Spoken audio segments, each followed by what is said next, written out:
Hello there. Hello, hello, hello, hello. I'll be using my actual mic without the NVIDIA broadcast settings. So you might hear a bunch of keyboard clicking and a bunch of mouse clicking. I think you also hear my fan. Hopefully it's not too loud. I might come to regret it later on. So we'll be reading Blood Meridian. Now Blood Meridian is quite a graphic book. I got a little bit into chapter 2. I'm still very early in the book. I just bought it like the other day, I think. And I bought it on Amazon for $9. Well, $9.99 is technically 10.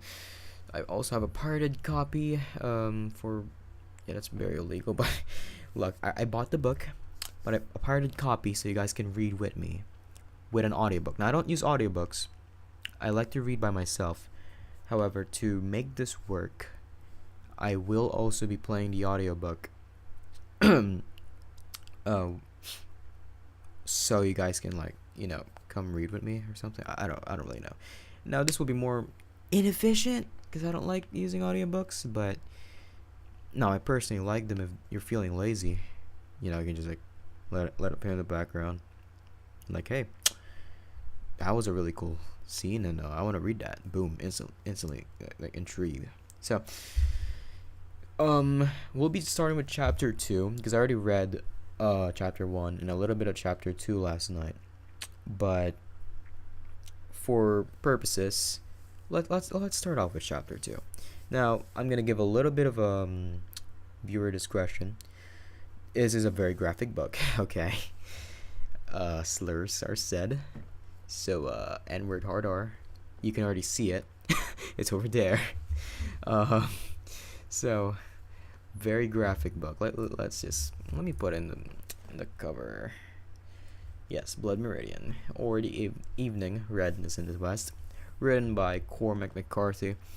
Now, the book's author, Cormac McCarthy, also made novels such as no, man, I think it was what was that book's name again? Wait. Let me see. It's also stated here. What else he wrote? Old man for No Man for. Wait, let me search it up. I think it's No Man for. Oh, No Country for Old Men. Yes, exactly. That was a pretty. I also watched the movie. I think everyone has watched the movie. It is a pretty interesting movie, because his depiction of a psychopath is so realistic, and I think that's what engrossed so many people. So we're gonna be reading this book. It is very graphic, but bear with me. If you are willing to read it with me, I will be showing the pages on screen. It is a pirated copy. That's my compromise. But I pay for it in real life. I do have the actual physical book. So makes sense, right? It's not that bad. Okay. Bought the book, but I will have to show a pirated copy so you guys can read with me, and with an audiobook. The audiobook, I've just found it on YouTube. It's a 10-hour audiobook, and it's only part 1, so there's probably gonna be more. Yeah. Now we're gonna start with chapter 2 because again I stated I have finished chapter 1 last night and a little bit of chapter 2. Now I'm gonna, in my own words, from understanding what chapter 1 was about. So, first, chapter 1, basically, there's this kid. When he was born, his mother died. So, already a bad start. And he has a dad who is a schoolmaster. I had to search up what a schoolmaster is, and schoolmaster means a teacher or something. And the teacher, this father, but he's quite a drunk man, and it might be obvious why, because his wife's dead. But it's also stated that he is illiterate. This kid is illiterate, so this means that the kid, despite having a father that teaches kids in school, it's quite ironic. He's illiterate, which probably means that the dad doesn't even care about the kid at all. So already horrible. a horrible way to start life off. Your mom is dead because of you. So it's stated here that um it's again it's very sad. Okay, so that's it. It's very sad. It says here he can neither read nor write, and in him broods already a taste for mindless violence. So he runs away, and he gets into fights and such in boats, whatever, heading to I forgot where he's heading to, and there's this one time where he meets like some, I think he's in a church or something, and there's a reverend. Basically this reverend is like reading off stuff from a Bible, like blah blah blah blah blah blah. But then a bald like 7 foot man who's pretty child look. He looks like a child, but he's 7 foot. Everyone just is intrigued by him. Like, oh my god, he's so tall. And this dude has pretty small hands, while the 14-year-old that's being stated, being talked about, has pretty big hands, which is quite shows a contrast. Very interesting, right? And this judge accuses this reverend of like, this guy's a criminal. He doesn't know what he's talking about, and he did something to a girl, clothed. I think it was a kid, and like everyone was obviously disgusted. Like, oh my god, I'm gonna shoot this reverend guy.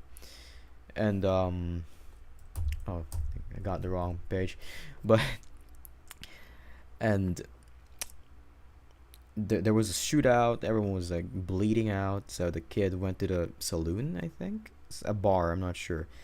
And arriving there, the judge was already there, getting drinks and such. Then people asked him like, "Yo, how the heck did you know that reverend guy was like, like a bad guy who does bad things to kids, clothed women?" Then the judge just straight up says, what? Reverend Green? I don't know. I don't even know who he was. Portsmouth. I was never in Portsmouth. It's like people just laughed it off because like that shows. I don't know. This is like, wow. This man just does not care. I'm not sure if he's a villain. By the looks of it, probably, yeah. So, yeah. Also watch a lot, like a little bit of Wendigoon's video, because the reason why I wanted to read this book in the first place is Wendigoon's video. So, Wendigo, I forgot. Big fan of his content. After that, a guy tried to beat this 14-year-old kid's ass, and they fight it off. They become friends. This guy's name is Toadvine. Then they do a mission together, burn up a hotel, kill people, blah blah. Yeah, old Sydney. So we're currently in chapter 2. I really did not do justice. Read chapter 1 if you haven't read this book at all. It's a great start. It's a great way to like. It's a great book. It starts. It's pretty nice. Now, I have dived in a little bit in chapter 2. Chapter 2, from what I understand, is this 14-year-old kid is with an old hermit. And getting water for his mule. There's a thunder or something. And then he wakes up in the middle of the night, and this old hermit's just looking at him weirdly. Like a pedo. Can I say pedo on YouTube? I'm not sure. Like a pedo. Even though he was the one talking about like how God created man while the devil was in his shoulders. That was a really nice quote that I remember. It's pretty nice. It's quite ironic because like he's the one describing like, man, people are evil. They make robot machines that will make even more evil things and such. But he's the one doing evil things himself because he's a pedo. He's just looking at this kid so weirdly. It's kind of weird. And I think I stopped at like when he met these Indians. Well, it's referred as Indians, but they're natives, indigenous people. Um, yeah, I think that's where it stopped. But let's start here in chapter 2. Let's start reading with the audiobook as well. Chapter 2 is 20 minutes and 35 seconds. Yeah, this guy, Sean Rothman. I don't know if he stole it. I don't know if he made it. I'm just gonna use it as an audiobook. I don't use audiobooks, but it's convenient for the viewer, so I hope that works. Let's just read it together. Okay, we're gonna start. Hopefully you enjoy. I'm gonna turn off my mic as well, because the way I move my my chair, it's gonna be really loud. So you're gonna be listening to the audiobook while I read. And I'm gonna constantly switch the pages digitally while I'm also reading on the actual book itself. So I hope this works out. Yeah, let's read. Let's read some books. It's not good for kids though. Tell you that. It's already a slur over there. All right, ready, set,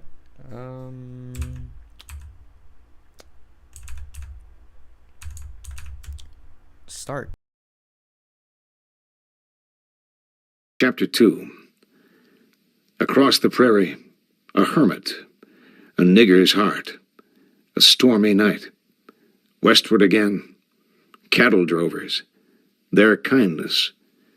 On the trail again, the dead cart, San Antonio de Bear, a Mexican cantina, another fight, the abandoned church, the dead in the sacristy, at the ford, bathing in the river.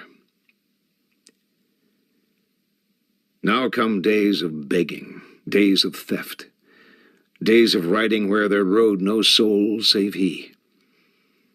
He's left behind the pinewood country, and the evening sun declines before him beyond an endless swale, and dark falls here like a thunderclap, and a cold wind sets the weeds to gnashing.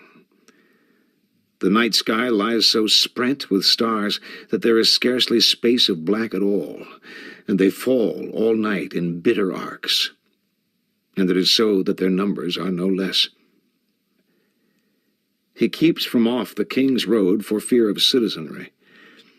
The little prairie wolves cry all night, and dawn finds him in a grassy draw where he'd gone to hide from the wind. The hobbled mule stands over him and watches the east for light. The sun that rises is the color of steel.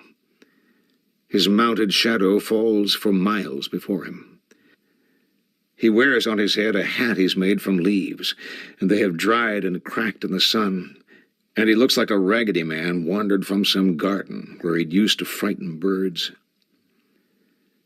Come evening, he tracks a spire of smoke rising oblique from among the low hills, and before dark he hails up at the doorway of an old anchorite, nested away in the sod like a ground sloth.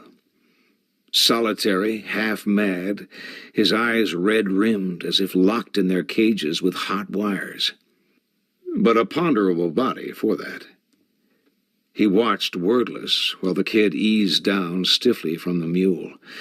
A rough wind was blowing, and his rags flapped about him. "Seen ye smoke," said the kid. "That you might spare a man a sup of water." The old hermit scratched in his filthy hair and looked at the ground. He turned and entered the hut, and the kid followed. Inside, darkness and a smell of earth. A small fire burned on the dirt floor, and the only furnishings were a pile of hides in one corner. The old man shuffled through the gloom, his head bent to clear the low ceiling of woven limbs and mud. He pointed down to where a bucket stood on the dirt. The kid bent and took up the gourd floating there and dipped and drank. The water was salty, sulphurous. He drank on. "You reckon I could water my old mule out there?" The old man began to beat his palm with one fist and dart his eyes about. "Be proud to fetch in some fresh. Just tell me where it's at." "What you aim to water him with?" The kid looked at the bucket, and he looked around in the dim hut. "I ain't drinking after no mule," said the hermit. "Have you not got no old bucket or nothing?" "No," cried the hermit. "No, I ain't." He was clapping the heels of his clenched fists together at his chest. The kid rose and looked toward the door. "I'll find something," he said. "Where's the well at?" "Up the hill. Follow the path." "It's nigh too dark to see out here." "It's a deep path. Follow your feet. Follow your mule. I can't go." He stepped out into the wind and looked about for the mule, but the mule wasn't there. Far to the south, lightning flared soundlessly. He went up the path among the thrashing weeds and found the mule standing at the well. A hole in the sand with rocks piled about it, a piece of dry hide for a cover, and a stone to weight it down. There was a rawhide bucket with a rawhide bale and a rope of greasy leather. The bucket had a rock tied to the bale to help it tip and fill, and he lowered it until the rope in his hand went slack while the mule watched over his shoulder.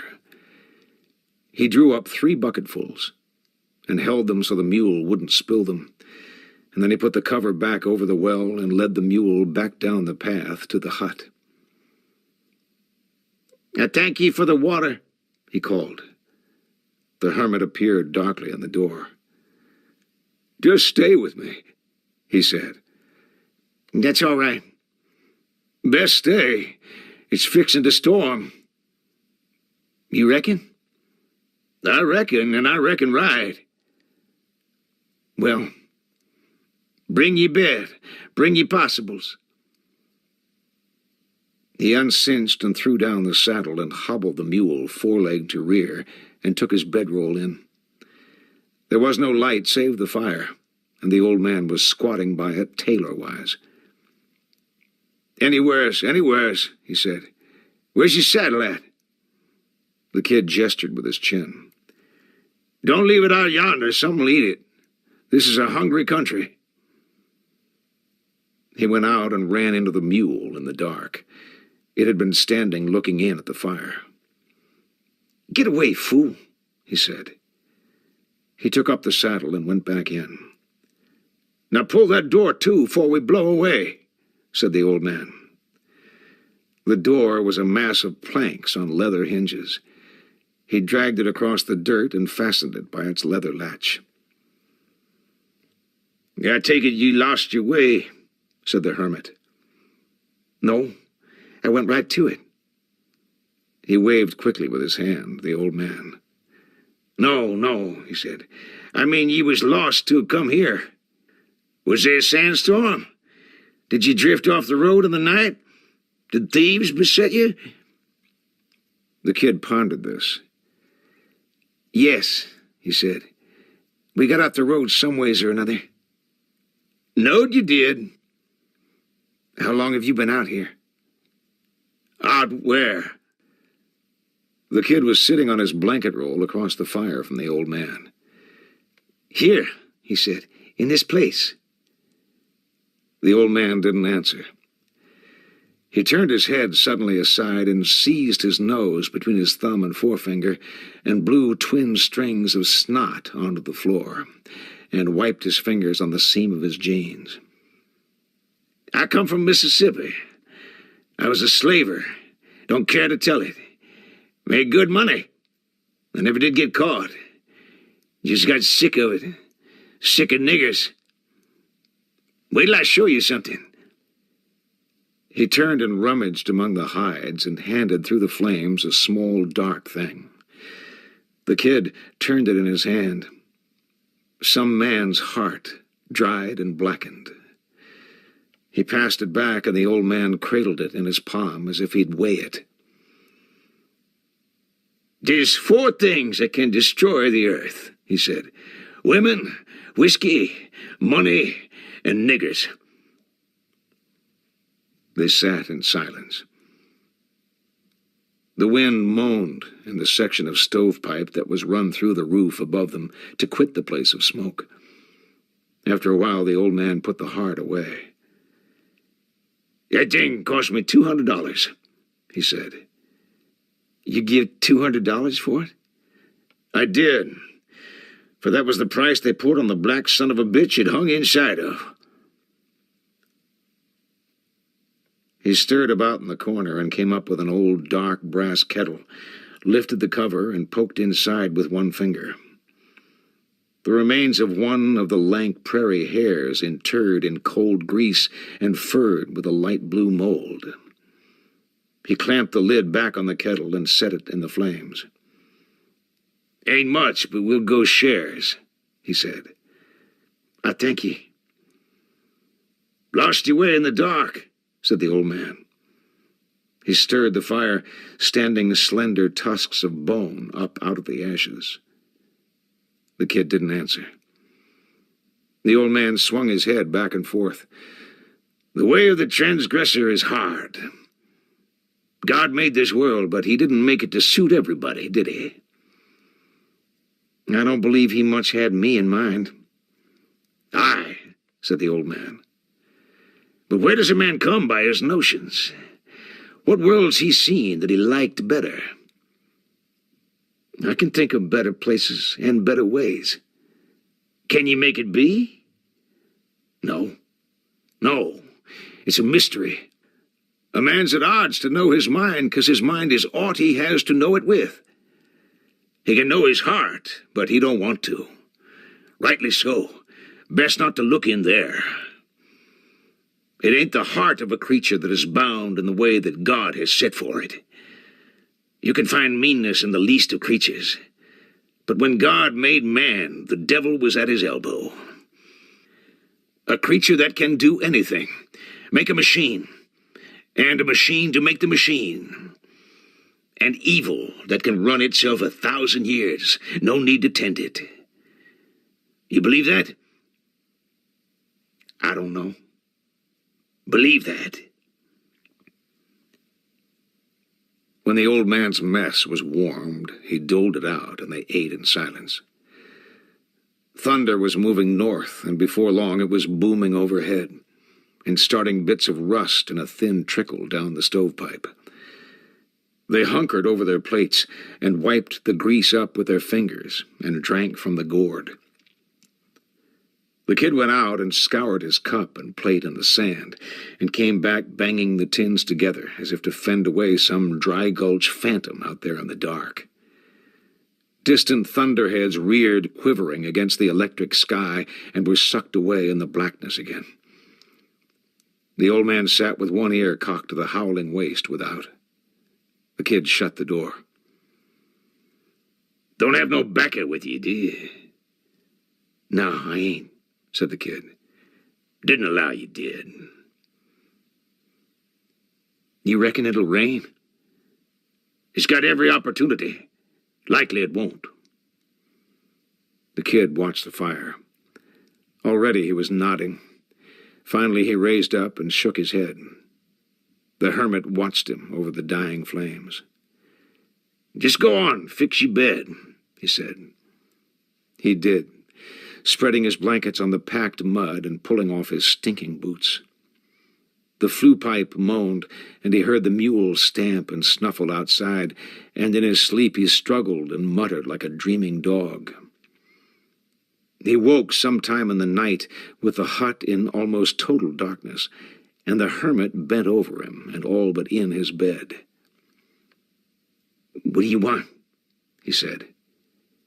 But the hermit crawled away, and in the morning when he woke, the hut was empty, and he got his things and left. All that day he watched to the north a thin line of dust. It seemed not to move at all, and it was late evening before he could see that it was headed his way. He passed through a forest of live oak, and he watered at a stream, and moved on in the dusk and made a fireless camp. Birds woke him where he lay in a dry and dusty wood. By noon he was on the prairie again, and the dust of the north was stretched out along the edge of the earth. By evening the first of a drove of cattle came into view. rangy, vicious beasts with enormous horn spreads. That night he sat on the herder's camp and ate beans and pilot bread and heard of life on the trail. They were coming down from Abilene, 40 days out, headed for the markets in Louisiana, followed by packs of wolves, coyotes, Indians. Cattle groaned about them for miles in the dark. They asked him no questions, a ragged lot themselves, crossbreed some, free niggers, an Indian or two. "I had my outfit stole," he said. They nodded in the firelight. "They got everything I had. I ain't even got a knife." "You might could sign on with us. We lost 2 men, turned back to go to California." "I'm headed yon way." "I guess you might be going to California your own self." "I might. I ain't decided." "Them boys was with us fell in with a bunch from Arkansas. They was headed down for Bear. Gonna pull for Mexico in the west. I bet them old boys is in Bear drinking their brains out. I bet old Lonnie's done topped every whore in town." "How far is it to Bear?" "It's about 2 days. It's further than that. More like 4, I'd say." "How would a man go if he had a mind to?" "You cut straight south. You ought to hit the road about half a day." "You going to Bear?" "I might do." "You see old Lonnie down there, you tell him to get a piece for me. Tell him old Orrin. He'll buy you a drink if he ain't blowed all his money in." In the morning they ate flapjacks with molasses, and the herders saddled up and moved on. When he found his mule, there was a small fiber bag tied to the animal's rope, and inside the bag there was a cup full of dried beans and some peppers and an old Green River knife with a handle made of string. He saddled up the mule's back galled and balding, the hooves cracked, the ribs like fish bones. They hobbled on across the endless plain. He came upon Bear in the evening of the 4th day, and he sat the tattered mule on a low rise and looked down at the town, the quiet adobe houses, the line of green oaks and cottonwoods that marked the course of the river, the plaza filled with wagons with their Osnaburg covers, and the whitewashed public buildings, and the Moorish church dome rising from the trees, and the garrison, and the tall stone powder house in the distance. A light breeze stirred the fronds of his hat, his matted, greasy hair. His eyes lay dark and tunneled in a caved and haunted face, and a foul stench rose from the wells of his boot-tops. The sun was just down, and to the west lay reefs of blood-red clouds, up out of which rose little desert nighthawks like fugitives from some great fire at the earth's end. He spat a dry, white spit and clumped the cracked wooden stirrups against the mule's ribs, and they staggered into motion again. He went down a narrow, sandy road, and as he went, he met a dead cart bound out with a load of corpses, a small bell tolling the way, and a lantern swinging from the gate. 3 men sat on the box not unlike the dead themselves, or spirit folk, so white they were with lime and nearly phosphorescent in the dusk. A pair of horses drew the cart, and they went on up the road in a faint miasma of carbolic and passed from sight. He turned and watched them go. The naked feet of the dead jostled stiffly from side to side. It was dark when he entered the town, attended by barking dogs, faces parting the curtains in the lamp-lit windows, the light clatter of the mule's hooves echoing in the little empty streets. The mule sniffed the air and swung down an alleyway into a square where there stood in the starlight a well, a trough, a hitching rail. The kid eased himself down and took the bucket from the stone coping and lowered it into the well. A light splash echoed. He drew the bucket, water dripping in the dark. He dipped the gourd and drank, and the mule nuzzled his elbow. When he'd done, he set the bucket in the street and sat on the coping of the well and watched the mule drink from the bucket. He went on through the town, leading the animal. There was no one about. By and by he entered a plaza, and he could hear guitars and a horn. At the far end of the square there were lights from a cafe, and laughter, and high-pitched cries. He led the mule into the square and up the far side past a long portico toward the lights. There was a team of dancers in the street, and they wore gaudy costumes and called out in Spanish. He and the mule stood at the edge of the lights and watched. Old men sat along the tavern wall, and children played in the dust. They wore strange costumes, all. The men in dark, flat-crowned hats, white nightshirts, trousers that buttoned up the outside leg. And the girls with garish painted faces and tortoise-shell combs in their blue-black hair. The kid crossed the street with a mule and tied it and entered the cafe. A number of men were standing at the bar, and they quit talking when he entered. He crossed the polished clay floor past a sleeping dog that opened one eye and looked at him, and he stood at the bar and placed both hands on the tiles. The barman nodded to him. "Dígame," he said. "I ain't got no money, but I need a drink. I'll fetch out the slops or mop the floor or whatever." The barman looked across the room to where two men were playing dominoes at a table. "Abuelito," he said. The older of the two raised his head. "¿Qué dice el muchacho?" The old man looked at the kid and turned back to his dominoes. The barman shrugged his shoulders.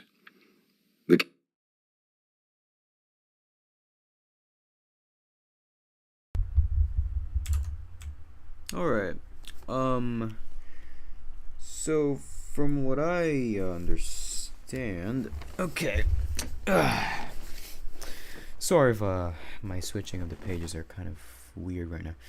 So where are we right now? So Tom again.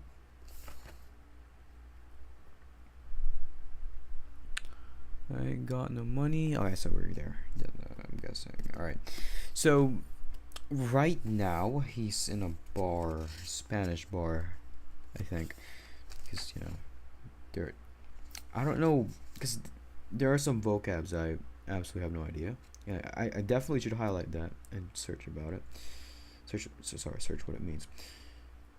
Also, there was a team of dancers in the street, gaudy costumes, called out in Spanish.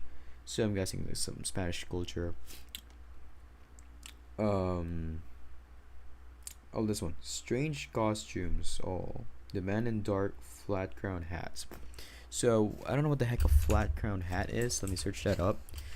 Flat crowned hats. Okay. So that's what a flat crowned hat is.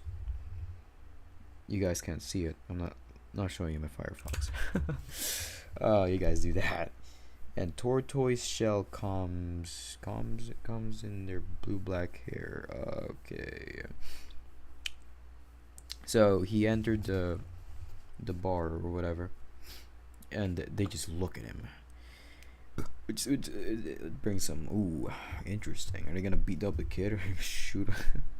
Because the kid, I think it's mentioned in chapter 1, he was already shot like below the heart. So the kid has some experience. The kid clearly went through some crap. And he's just 14, so it's like freshman year. Should be learning some stupid algebra 1, right? Or be smart. I don't know. Honors. Okay. So dominoes. He got no money, but he wants a drink. The kid clearly has drunk before. So I'm gonna just put the audio a little back because I clearly don't understand a few stuff. Alright, I think we can continue. I just needed like a little clarification with what's going on before things happen. Alright, back to the thing.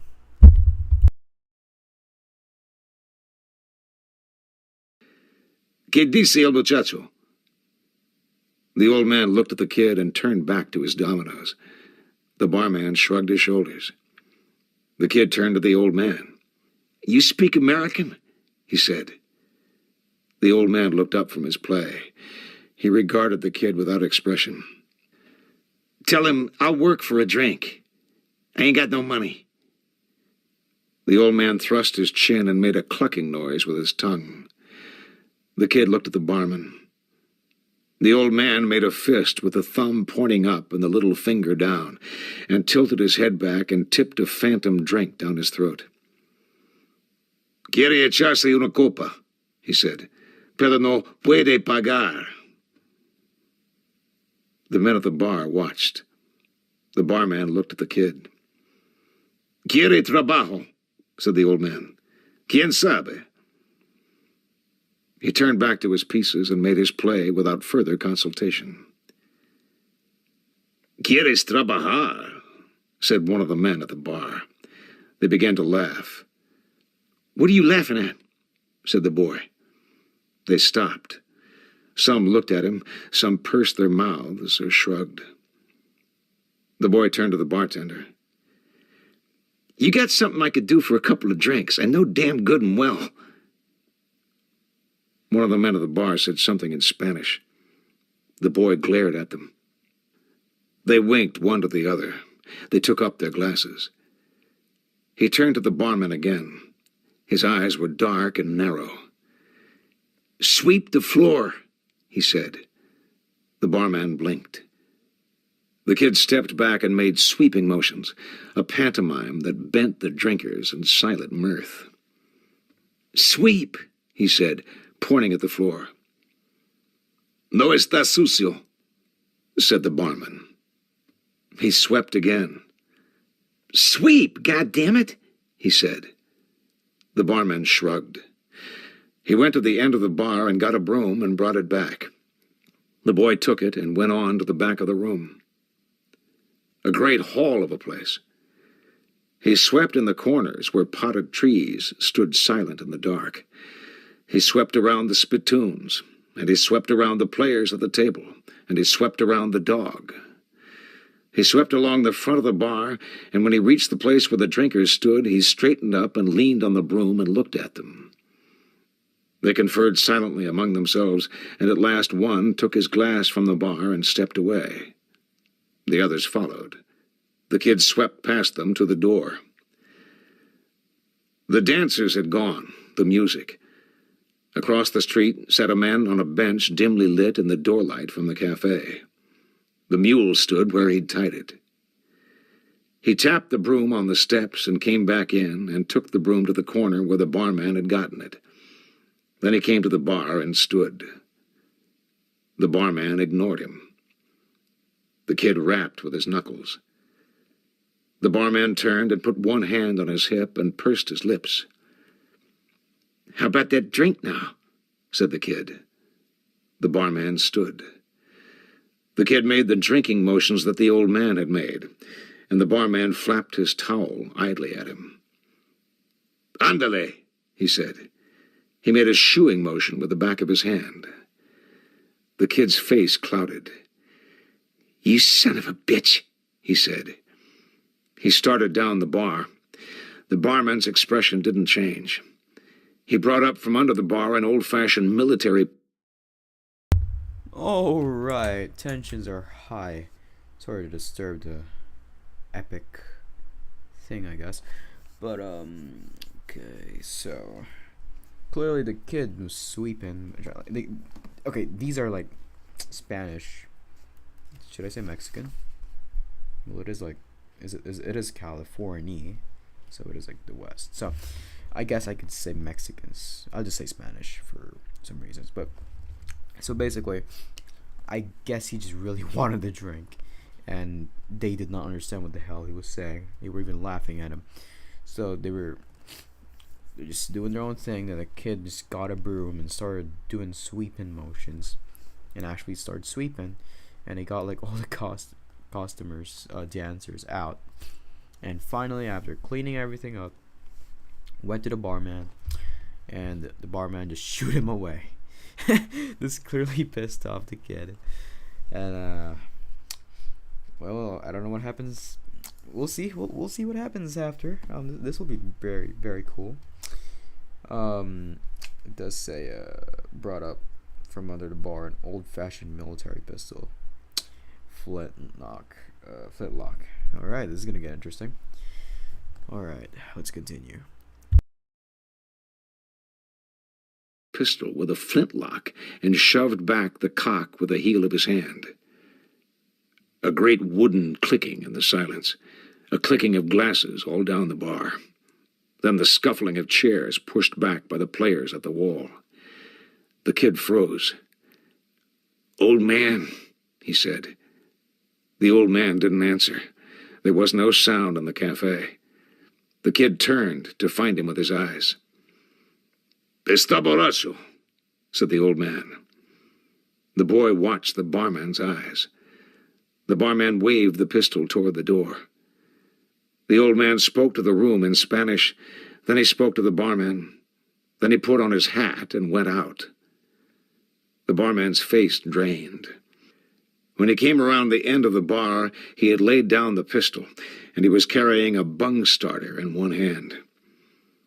The kid backed to the center of the room, and the barman labored over the floor toward him like a man on his way to some chore. He swung twice at the kid, and the kid stepped twice to the right. Then he stepped backward. The barman froze. The kid boosted himself lightly over the bar and picked up the pistol.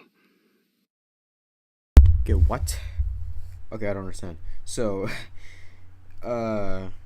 he shoot him with a gun, like, hey, get out of here, or else I'll shoot you. Most probably, I don't understand Spanish. Esta buracho. I have no idea. No racism. No ill intentions. Just wanted to say it that way. But laid down a pistol. He was carrying a something. I guess he felt a relief that he was like walking out. I'm guessing. Okay, my mic needs to be a little closer. All right. So the kid froze, and he was looking at him dead in the eye. Most probably. Este borracho, said the old man. And the barman waved the pistol toward the door to like get the hell out of here. I don't know what made the barman want the kid to go out, because I'm guessing he understood that one line, quote unquote, "You son of a bee." So maybe that one. All right. So okay. He spoke to the barman. He put his head and went out.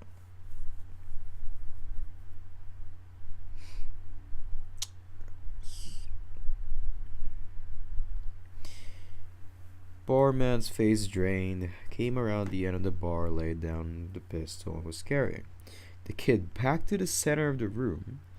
So he's like in the center of the room, he's just back there. And the barman labored over the floor toward him like a man on his way to some chore. What does that mean? Labored over the floor toward him like a man on his way to some... I have no idea what that means. Then he swung twice at the kid? And the kid... So are they having a battle now at this point? Because the kid is back to the center of the room. He put his hand and went out. He went out.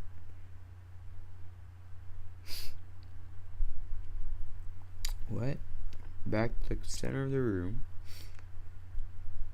Okay. So is he like... Because it says here in the other line. He spoke to the barman. The old man spoke to the room in Spanish. Then he spoke to the barman. Then he put on his head and went out. So... Hey, what? The clicking of glasses all down. So did he make the whole room like get out, and it's just a 1v1 between the kid and the barman? I'm not sure. So the barman's expression did not change. He brought up from the other the bar an old-fashioned military pistol with a flintlock. Ching! So I got it under the table. So everyone was silent in the bar. Kid froze. The old man didn't answer. No sound in the cafe. I don't know what Esta borracho means. It's probably that. That would help me a lot. So the boy watched the barman's side. So I guess this is like a western like standoff. So everyone get out or something. I'm not sure. He spoke to the room in Spanish. He spoke to the barman. He put his head and went out. That's just what I'm gonna assume. Okay, I'm gonna assume that's what it means. There's a standoff. Everyone in the room just gets out, and it's now them standoff, and they're gonna fight. All right, I'm just gonna like backspace this 10 seconds. This whole audiobook. All right, let's start again. Or continue. The kid boosted himself lightly over the board, swung twice at the kid, and the kid backed to the center of the room, and the barman labored over the floor toward him like a man on his way to some chore. He swung twice at the kid, and the kid stepped twice to the right.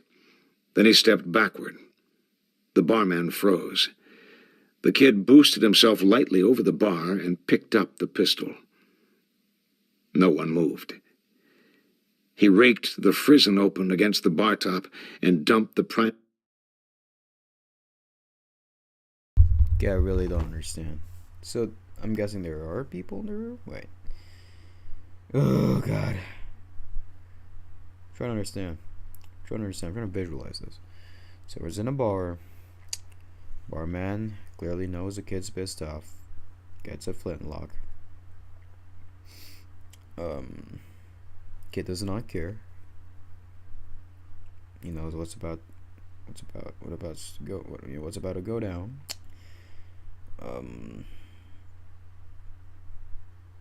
He spoke to the barman. He put on his hat and went out. Where did he went out from? I guess that one line is the one confusing me. That is really confusing me.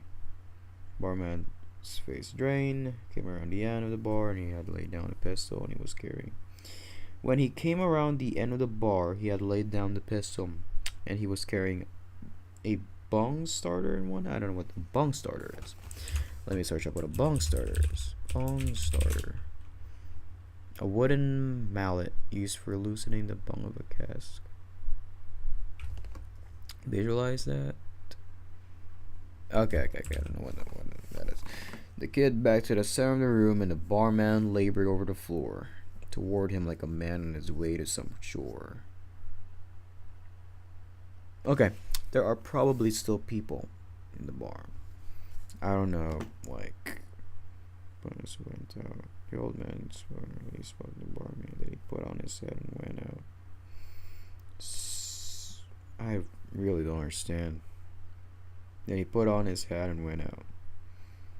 So did the barman like get out of his bar place and went out to be ready to fight this kid? Maybe that's what I'll just make it that. That's probably better. Right, let's continue. He swung twice at the kid, and the kid stepped twice to the right. Then he stepped back in one hand. The kid backed to the center of the room, and the barman labored over the floor toward him like a man on his way to some chore. He swung twice at the kid, and the kid stepped twice to the right. Then he stepped backward. The barman froze. The kid boosted himself lightly over the bar and picked up the pistol. No one moved. He raked the frizzen open against the bar top and dumped the priming out and laid the pistol down again. Then he selected a pair of full bottles from the shelves behind him and came around the end of the bar with one in each hand. The bar...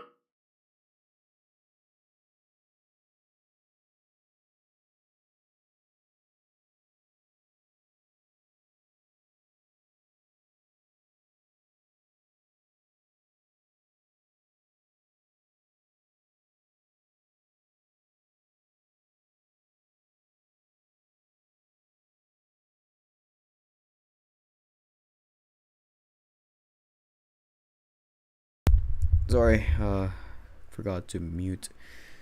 To unmute. God, everything is falling apart. Alright. I'm very sorry if I keep pausing in this part. I really do not get what's happening. But basically, so he sung twice at the kid, blah blah blah, they're fighting. Kid boosted himself lightly over the bar and picked up the pistol. So he dodged that, I'm guessing. The kid boosted himself lightly over the bar. So he had laid down the pistol already.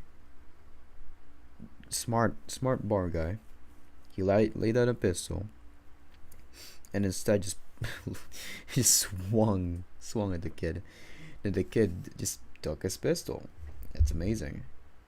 He raked the frizzen open against the bar top. I don't know what that means. And dumped the priming out and laid the pistol down again. I do not get that line. What the hell does that mean? Then he selected a pair of full bottles from the shelves behind him and came around at the end of the bar with one each in each hand. Okay. Let's put this back here. Pistol down again. Then he selected a pair of full bottles from the shelves behind him and came around the end of the bar with one in each hand. The barman stood in the center of the room. He was breathing heavily, and he turned, following the kid's movements. When the kid approached him, he raised the bung starter. The kid crouched lightly with the bottles and fainted, and then broke the right one over the man's head. Blood and liquor sprayed, and the man's knees buckled and his eyes rolled. The kid had already let go of the bottleneck, and he pitched the second bottle into his right hand in a road agent's pass before it even reached the floor. And he backhanded the second bottle across the barman's skull and crammed the jagged remnant into his eye as he went down. The kid looked around the room. Some of those men wore pistols in their belts, but none moved. The kid vaulted the bar and took another bottle and tucked it under his arm and walked out the door. The dog was gone. The man on the bench was gone, too. He untied the mule and led it across the square. Okay, that is really cool. That is really cool. Again, sorry for constantly pausing in this part. Pause. I love that. Pause. But basically, damn, he just jumped. Instead of using the pistol, picked up the pistol.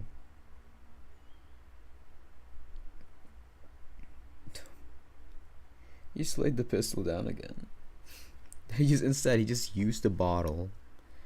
By the way, these are probably heavy bottles. I'm not.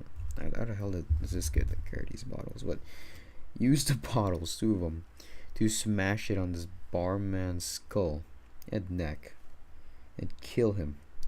It's amazing. Dodged the bung starter. Broke the right one over the man's head. Dang. His eyes rolled. God, I can imagine how that must feel. And then across the poor man's skull. Jesus. Alright, even the men around him with guns, they did not move. But the dog was gone.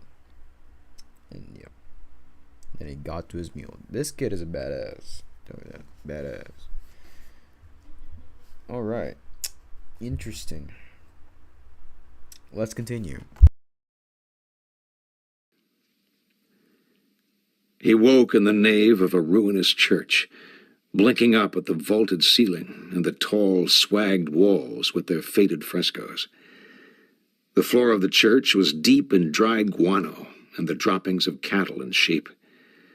Pigeons flapped through the piers of dusty light, and 3 buzzards hobbled about on the picked bone carcass of some animal dead in the chancel. His head was in torment, and his tongue swollen with thirst. He sat up and looked around him. He'd put the bottle under his saddle, and he found it and held it up and shook it and drew the cork and drank. He sat with his eyes closed, the sweat beaded on his forehead. Then he opened his eyes and drank again. The buzzards stepped down one by one and trotted off into the sacristy. After a while he rose and went out to look for the mule. It was nowhere in sight. The mission occupied 8 or 10 acres of enclosed land, a barren purlieu that held a few goats and burros. In the mud walls of the enclosure were cribs inhabited by families of squatters, and a few cook fires smoked thinly in the sun. He walked around the side of the church and entered the sacristy. Buzzards shuffled off through the chaff and plaster like enormous yard fowl. The domed vaults overhead were clotted with a dark, furred mass that shifted and breathed and chittered. In the room was a wooden table with a few clay pots, and along the back wall lay the remains of several bodies, one a child. He went on through the sacristy into the church again and got his saddle. He drank the rest of the bottle, and he put the saddle on his shoulder and went out. The facade of the building bore an array of saints in their niches, and they had been shot up by American troops trying their rifles. The figures shorn of ears and noses and darkly mottled with lead marks oxidized upon the stone. The huge carved and paneled doors hung a wap on their hinges, and a carved stone virgin held in her arms a headless child. He stood blinking in the noon heat. Then he saw the mule's tracks. They were just the palest disturbance of the dust, and they came... Give me a minute, I'm quite confused here. So he went inside this church or something. What? So the church entered the sacristy. So he did enter the church. Buzzards shuffled off through the chaff. I don't know what the hell that means. Down vaults overhead were clouded in the dark. Blah blah blah blah blah. A wooden table with a few clay pots. And along the back wall, several bodies. So there were several bodies. One a child. Entered the sacristy church. He to the church again and he got a saddle inside the church. Weird. Drank the rest of it. And the facade of the building bore an array of saints. So there were like saints and such, and they've been shot up by American troops. Or they just tried their rifles and just shot saints and such. Figures shorn of ears and noses and darkly mottled with lead marks, oxidized. I don't get it. Are these like statues of saints, or like are these like actual saints? What? This is weird. I'm guessing they're statues. Oxidized upon the stone. Huge carved and panel doors. So I don't know about their hinges. Carved stone virgin held in their arms a headless child. So I'm guessing it is a statue, but then like American troops like shot it up so badly that like a woman holding a child without a head. She shot up the child's head. Interesting American troops. Amazing. Stood up blinking in the noon heat. Alright, continue. Out of the door of the church and crossed the lot to the gate in the east wall. He hiked the saddle higher onto his shoulder and set out after them. A dog in the shade of the portal rose and lurched sullenly out into the sun until he had passed, and then lurched back. He took the road down the hill toward the river, a ragged figure enough. He entered a deep wood of pecan and oak, and the road took a rise, and he could see the river below him. Blacks were washing a carriage in the ford, and he went down the hill and stood at the edge of the water, and after a while he called out to them. They were sopping water over the black lacquer work, and one of them raised up and turned to look at him. The horses stood to their knees in the current. "What?" called the black. "Have you seen a mule?" "Mule? I lost a mule. I think he come this way." The black wiped his face with the back of his arm. "Something come down the road about an hour back. I think it went down the river yonder. It might have been a mule. It didn't have no tail nor no hair to speak of, but it did have long ears." The other two blacks grinned. The kid looked off down the river. He spat and set off along the path through the willows and swales of grass. He found it about 100 yards downriver. It was wet to its belly, and it looked up at him and then lowered its head again into the lush river grass. He threw down the saddle and took up the trailing rope and tied the animal to a limb and kicked it half-heartedly. It shifted slightly to the side and continued to graze. He reached atop his head, but he had lost the crazy hat somewhere. He made his way down through the trees and stood looking at the cold, swirling waters. Then he waded out into the river, like some wholly wretched baptismal candidate. Sorry for the late switching of the pages there, but so I guess these quote-unquote blacks were making fun of him, such, because they were grinning. It's like, yeah, there was a creature, he was bald, had long ears. Then I don't know, he just went, I found it. It was wet. Alright. Threw down the saddle and took up the drain rope and tied the animal to a limb and kicked it half-heartedly. Then he got his mule back. But he lost a crazy hat, which I have no idea what that crazy hat is. I don't know what that means. He made his way through the trees, stood looking at the cold dry waters. Alright, to the river. Then they just went to the river, I guess. Actually, like a baptism kind of thing. That's pretty cool. Chapter 3. Alright, we're in chapter 3. Okay, dokie.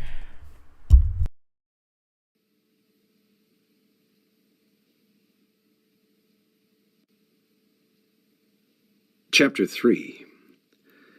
Sought out to join an army. Interview with Captain White. His views. The camp. Trades his mule. A cantina in the Laredito. A Mennonite. Companion killed. He was lying naked under the trees, with his rags spread across the limbs above him, when another rider going down the river reined up and stopped. He turned his head. Through the willows he could see the legs of the horse. He rolled over on his stomach. The man got down and stood beside the horse. He reached and got his twine-handled knife.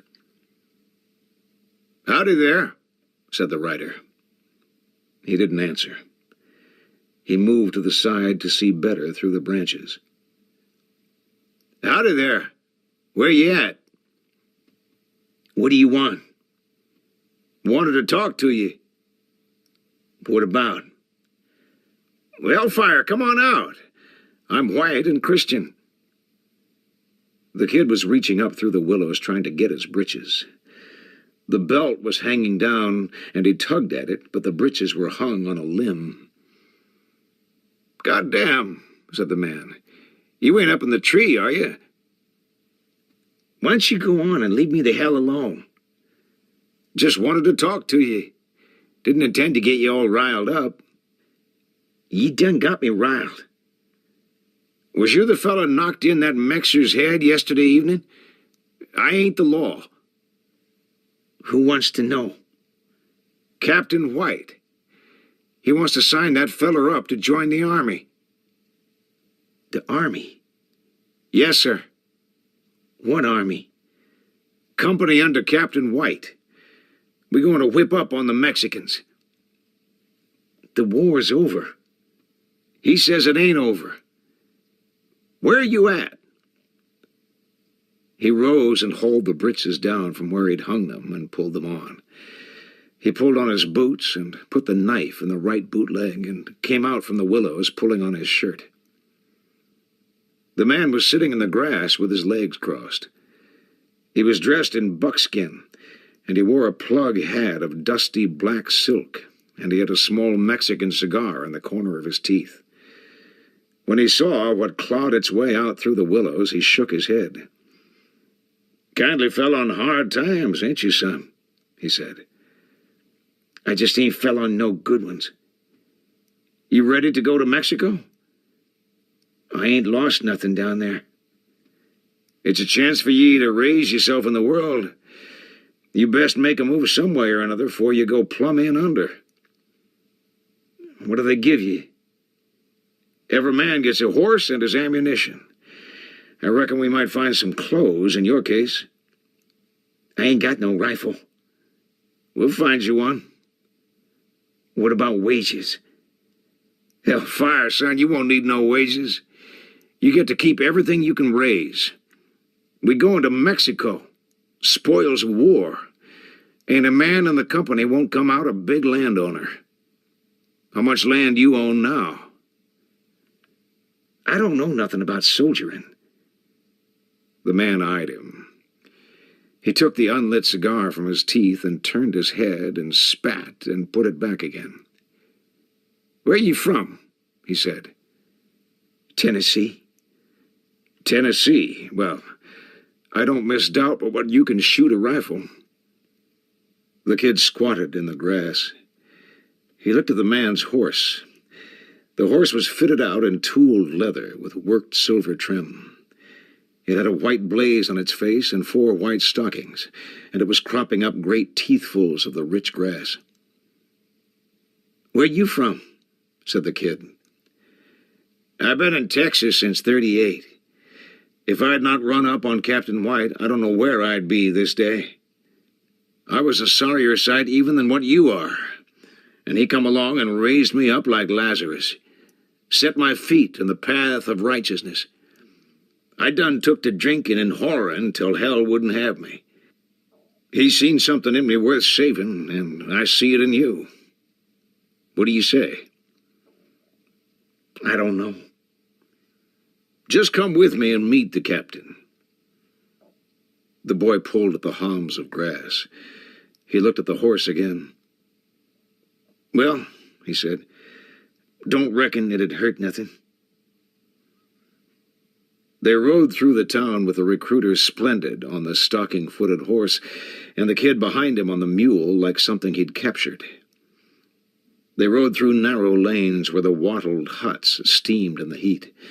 Grass and prickly pear grew on the roofs, and goats walked about on them, and somewhere off in that squalid kingdom of mud the sound of the little death bells tolled thinly.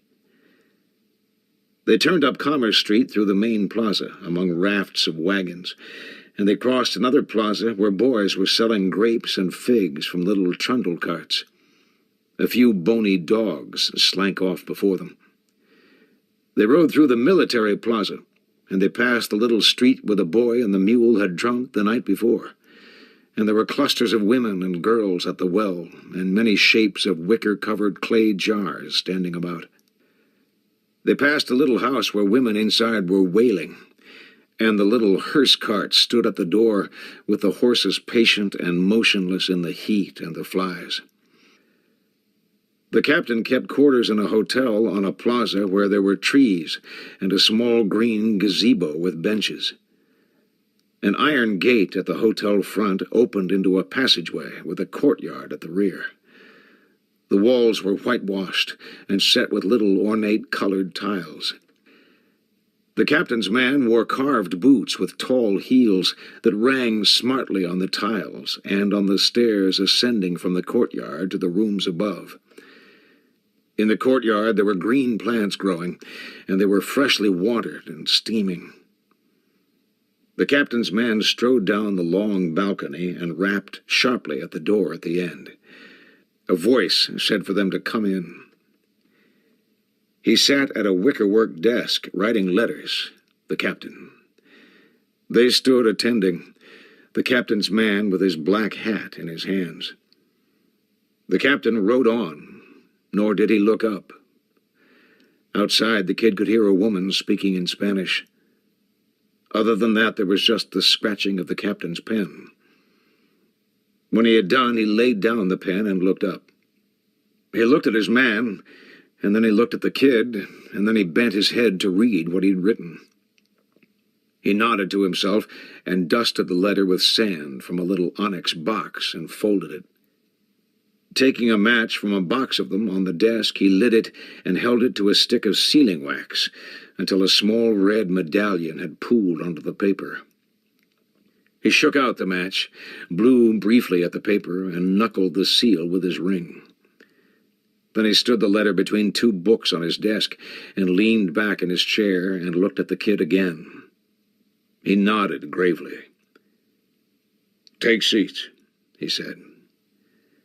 They eased themselves into a kind of settle made from some dark wood. The captain's man had a large revolver at his belt, and as he sat, he hitched the belt around so that the piece lay cradled between his thighs. He put his hat over it and leaned back. The kid folded his busted boots one behind the other and sat upright. The captain pushed his chair back and rose and came around to the front of the desk. He stood there for a measured minute, and then he hitched himself up on the desk and sat with his boots dangling. He had gray in his hair and in the sweeping mustaches that he wore, but he wasn't old. "So you're the man," he said. "What man?" said the kid. "What man, sir?" said the captain's man. "How old are you, son?"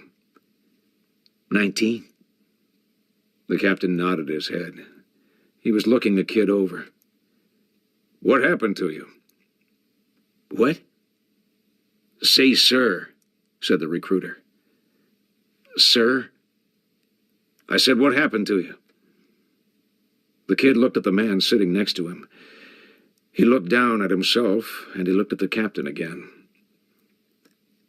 "I was fell on by robbers," he said. "Robbers," said the captain. "Took everything I had. Took my watch and everything." "Have you got a rifle?" "Not no more, I ain't." "Where was it you were robbed?" "I don't know. There wasn't no name to it. It was just a wilderness."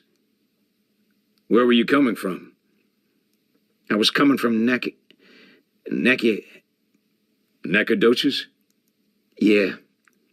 Yes, sir. Yes, sir." "How many were there?" The kid stared at him. "Robbers. How many robbers?" 7 or 8, I reckon. I got busted in the head with a scantling." The captain squinted one eye at him. "Were they Mexicans?" "Some. Mexicans and niggers. There was a white or two with them. They had a bunch of cattle they'd stole. Only thing they left me with was an old piece of knife I had in my boot." The captain nodded. He folded his hands between his knees. "What do you think of the treaty?" he said. The kid looked at the man on the settle next to him. He had his eyes shut. He looked down at his thumbs. "I don't know nothing about it," he said. "I'm afraid that's the case with a lot of Americans," said the captain. "Where are you from, son?" "Tennessee." "You weren't with the volunteers at Monterey, were you?" "No, sir." "Bravest bunch of men under fire I believe I ever saw. I suppose more men from Tennessee bled and died on the field in northern Mexico than from any other state. Did you know that?" "No, sir." "They were sold out. Fought and died down there in that desert, and then they were sold out by their own country." The kid sat silent. The captain leaned forward. "We fought for it. Lost friends and brothers down there, and then, by God, if we didn't give it back. Back to a bunch of barbarians that even the most biased in their favor will admit have no least notion in God's earth of honor or justice or the meaning of republican government. A people so cowardly they've paid tribute 100 years to tribes of naked savages, given up their crops and livestock, mines shut down, whole villages abandoned, while a heathen horde rides over the land looting and killing with total impunity. Not a hand raised against them. What kind of people are these? The Apaches won't even shoot them. Did you know that? They kill them with rocks." The captain shook his head. He seemed made sad by what he had to tell. "Did you know that when Colonel Doniphan took Chihuahua City, he inflicted over 1,000 casualties on the enemy and lost only 1 man, and him all but a suicide? With an army of unpaid irregulars that called him Bill, were half naked, and had walked to the battlefield from Missouri?" "No, sir." The captain leaned back and folded his arms. "What we are dealing with," he said, "is a race of degenerates. A mongrel race, little better than niggers, and maybe no better. There is no government in Mexico. Hell, there's no God in Mexico. Never will be.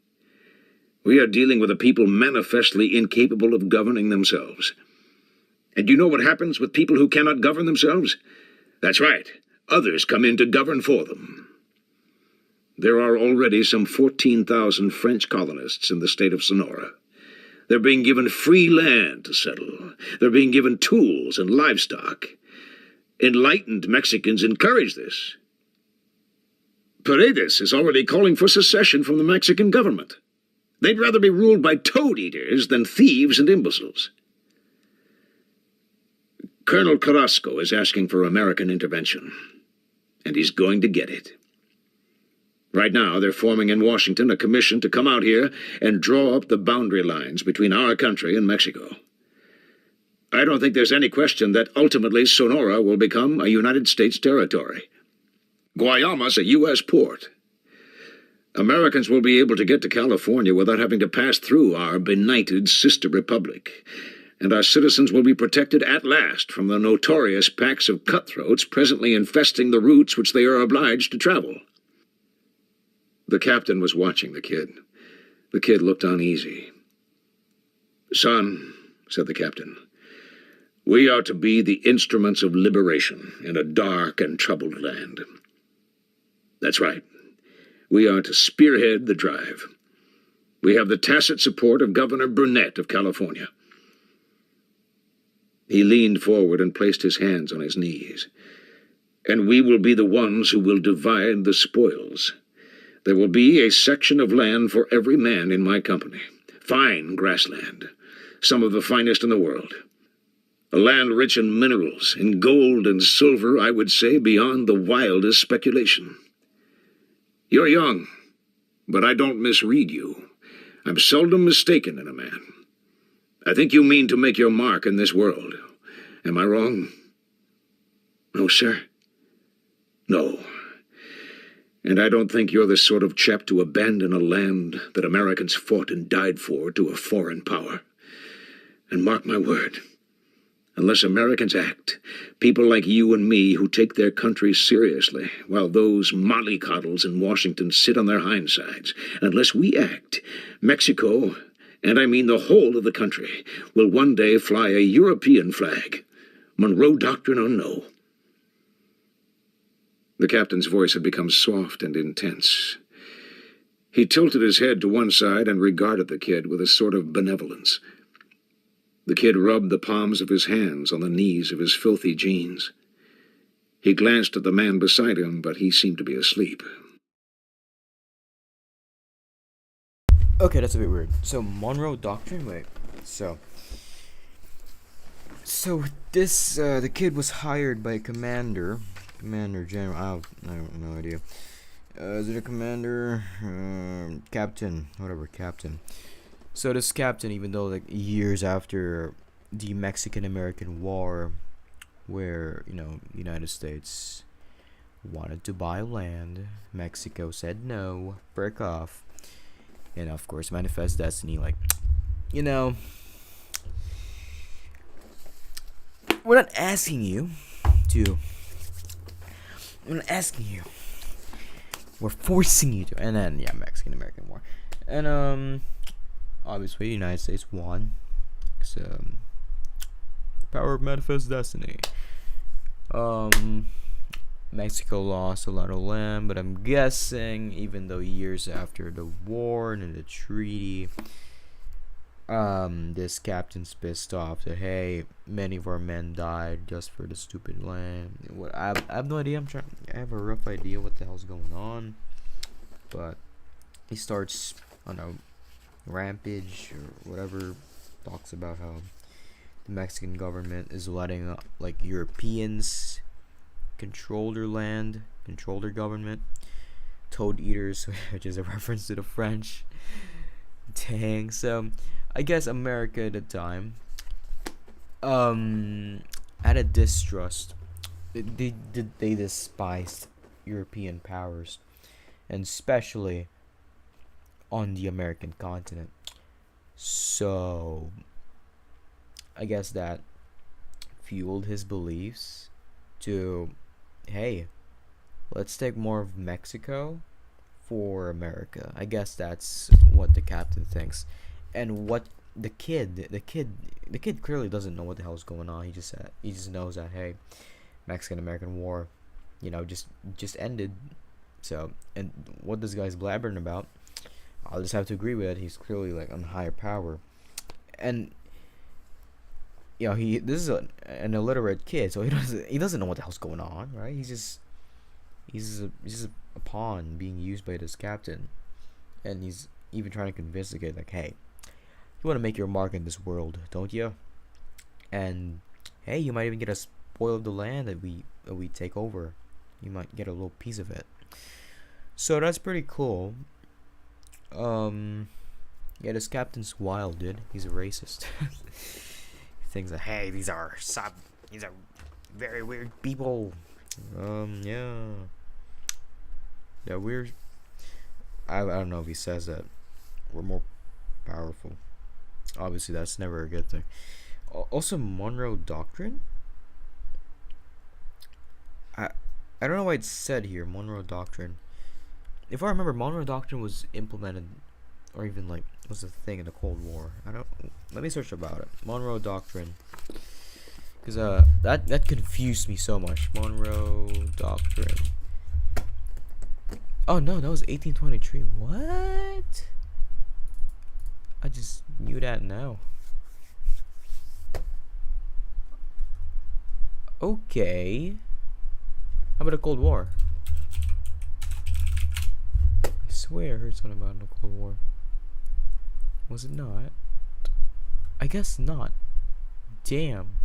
I think it was the Truman Doctrine. Okay, I got it wrong.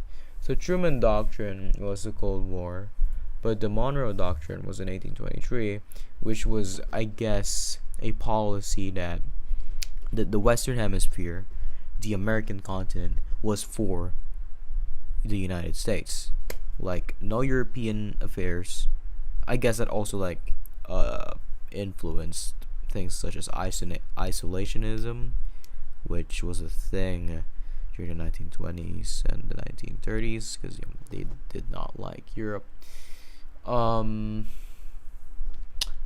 during American imperialism, where the United States, in sphere of influence, just say no European stuff, even in South America. Like, they didn't colonize South America, but they had an influence over it. They controlled a bunch of stuff, like the Panama Canal, was it? I'm not sure.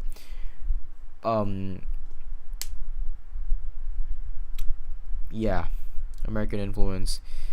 I guess what I'm trying to say is they did not like Europe at this time, and they saw that Europe, well, specifically France, controlling, the Mexican government, is a horrible thing, and which is why the captain wants to get rid of the Mexican government for America. Okay, that's what I understand. I'm not sure. Maybe I'm also the one blabbering about stuff. Very interesting. I'm very captivated in this part though, because the earlier chapters, chapter 1, chapter 2, it's still really cool chapters, but I'm currently in the flow here in chapter 3. Chapter 3 is really captivating. I don't know why. I'm currently liking it so far. But yeah. Okay. Where were we? Him talking about the Monroe Doctrine. Let me see. Yeah, I'm guessing here. Will one day fly a European flag. Monroe Doctrine or no. Where is that? Monroe Doctrine or no? Is it even here? It is. Yeah. Okay. I didn't know that. 1823. That's something I learned. That's pretty cool. Monroe Doctrine. Okay. Back to the book. What about a saddle? He said. No. You and me who take, and mark my word, that Americans fought and died for to a foreign power. And mark my word, Unless Americans act, people like you and me who take their country seriously, while those mollycoddles in Washington sit on their hindsides, unless we act, flag becomes soft and intense. Oh, no. The captain's voice had become soft and intense. He tilted his head to one side and regarded the kid with a sort of benevolence. The kid rubbed the palms of his hands on the knees of his filthy jeans. He glanced at the man beside him, but he seemed to be asleep. "What about a saddle?" he said. "Saddle?" "Yes, sir." "You don't have a saddle?" "No, sir." "I thought you had a horse." "A mule." "I see. I got an old hull on the mule, but there ain't much left of it. Ain't a whole lot left of the mule. He said I was to get a horse and a rifle." "Sergeant Trammell did?" "I never promised him no saddle," said the sergeant. "We'll get you a saddle." "I did tell him we might find him some clothes, Captain." "Right. We may be irregulars, but we don't want to look like bobtails, do we?" "No, sir." "We ain't got no more broke horses, neither," said the sergeant. "Well, break one." "That old boy that was so good about breaking them is out of commission." "I know that. Get somebody else." "Yes, sir." "Maybe this man can break horses. You ever break horses?" "No, sir." "Ain't no need to sir me." "Yes, sir." "Sergeant," said the captain, easing himself down from the desk. "Yes, sir." "Sign this man up." The camp was upriver at the edge of the town.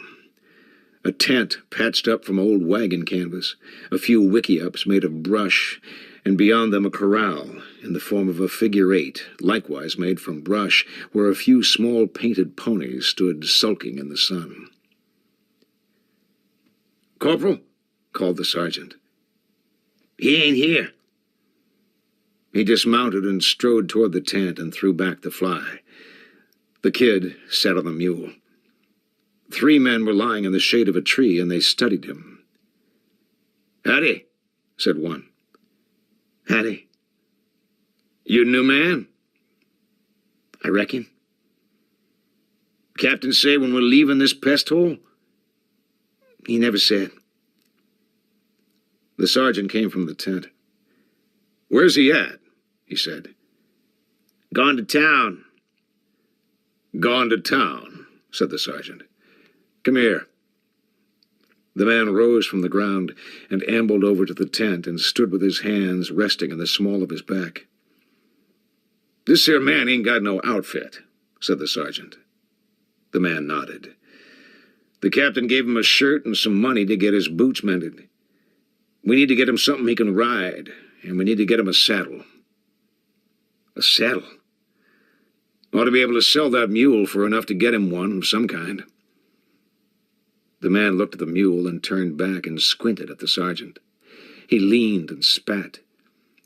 "That there mule won't bring $10. What it brings, it brings."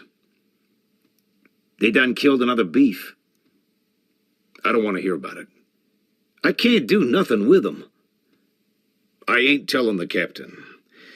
He'll roll them eyes around till they come unscrewed and fall out in the ground." The man spat again. "Well, that's the God's truth anyway." "See to this man now. I got to get." "Well, ain't nobody sick, is they?" "No." "Thank God for that." He stood up into the saddle and touched the horse's neck lightly with the reins. He looked back and shook his head. In the evening, the kid and 2 other recruits went into town. He'd bathed and shaved himself, and he wore a pair of blue cord trousers and the cotton shirt the captain had given him, and save for the boots, he looked a new man altogether.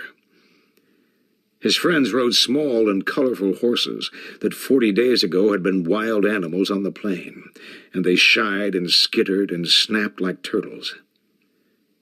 "Wait till you get you one of these," said the second corporal.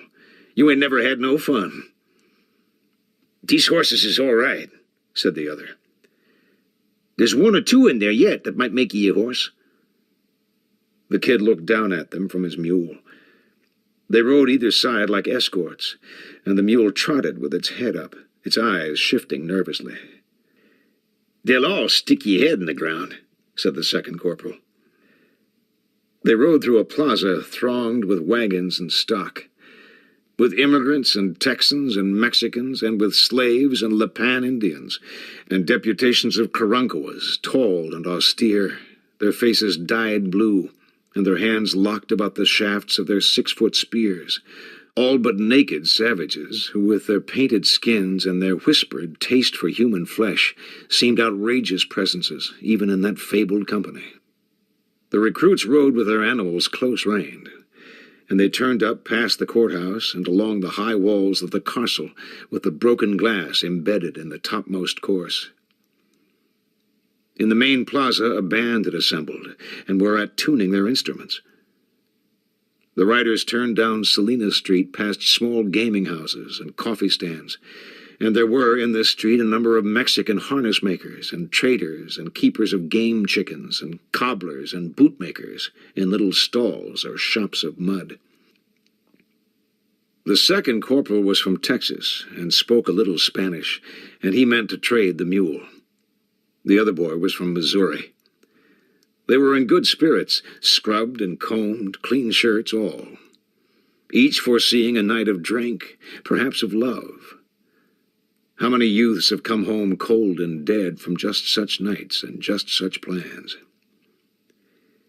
They traded the mule, accoutered as it was, for a Texas stock saddle, bare tree with rawhide cover, not new but sound, for a bridle and bit that was new, for a woven wool blanket from Saltillo that was dusty, new or not, and lastly for a $2.50 gold piece.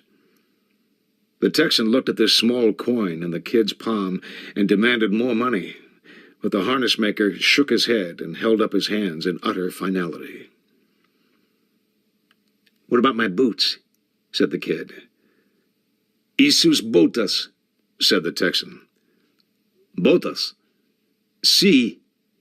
He made sewing motions. The harness maker looked down at the boots. He cupped his fingers in a little gesture of impatience, and the kid took off the boots and stood barefoot in the dust. When all was done, they stood in the street and looked at one another. The kid had his new tack slung up on his shoulder. The second corporal looked at the boy from Missouri. "You got any money, Earl?" "Not a copper cent." "Well, I ain't either. We might as well get our asses back on out to that hole of misery." The kid shifted the weight of the gear on his shoulder. "We got this quarter eagle to drink up yet," he said.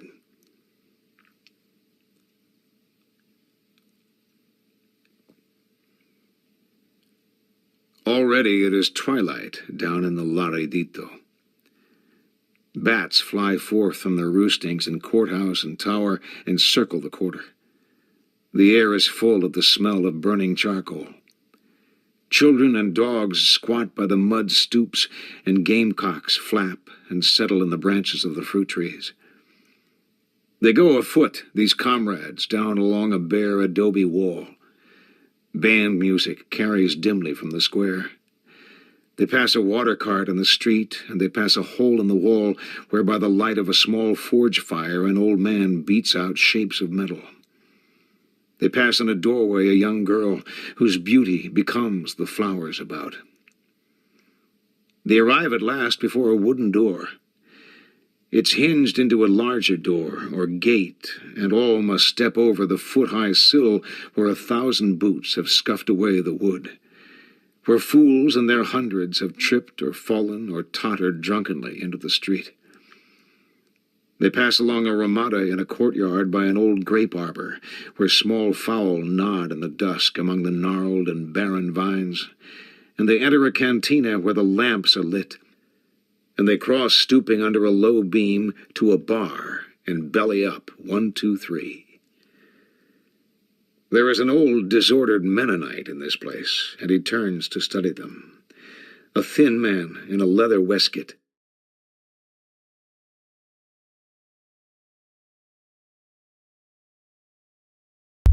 Okay, let's stop. Give it a minute. We've been streaming for 1 hour and 34 minutes. Worse? Yeah, no problem. That's nothing. Okay, so what I got from that. So it was finally with the sergeant and all that such. Also, so he's finally with these dudes. So they're like, are they? They're not really official, are they? They're this captain hired a few dudes that probably weren't official in the army. They just got their stuff through like wild animals and their own money, and now they're walking through some interesting places.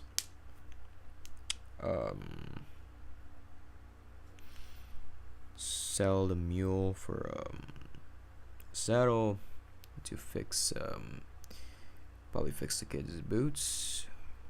It's very nice. Now I don't know what a Mennonite is. Let me see. Mennonite. So a Mennonite is a member of the Protestant church that arose out of the Anabaptist. Wait, what? Believes in Jesus Christ is the one sent by God to bring reconciliation to a broken world. Okay, so religious people. Interesting. Okay, let me just. All right. Okay, let's continue this. It's currently 11:54 p.m. Let me just check the stream. Give me a minute, because we have been streaming for quite a time now. Wow, new subscriber 14 minutes ago. Boards87. Thanks for the sub. And he's playing online mobile. What the hell? And he's fighting these hard ass bosses. Nightmare King Grim on mobile. White Palace. Hollow Knight on mobile. Path of Pain, Jesus. Well, this kid is insane. Or guy. Can't assume what his age is. But yeah. Alright, just like, sorry for that. But yes, Blood Meridian. What do I think of it so far? It's very interesting. It's very interesting. Yeah. It is very interesting. Okay. So where we're at now. Book. Where did we stop? I think we stopped here. There's an old disordered Mennonite in this place, and he turns to study them. Okay. I don't know what place is best to stop. I think we should finish chapter 3. I think that's the best option, because chapter 3 is looking really nice. Because let's see, sought out to join the army, interview with Captain White, his views. We got that. The camp. So we have seen how the camp is. People who comrades, I guess, trades his mule, cantina and the Liberdito. We are currently there, I think. Mennonite companion guild. Okay, let's continue.